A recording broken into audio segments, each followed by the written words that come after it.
Hey everyone! In this video, I'll show you how to make an A3 size design in Canva, perfect for posters, flyers, or prints. Let's get started. Step 1. Go to canva.com and log into your account. Step 2. From the homepage, click the Custom Size button at the top right corner. Step 3. Now enter the A3 dimensions. In millimeters, 297 millimeters, width by 420 millimeters, height.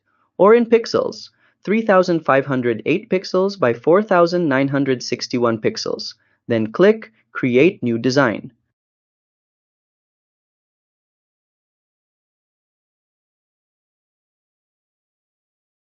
Step 4. You now have a blank A3 canvas.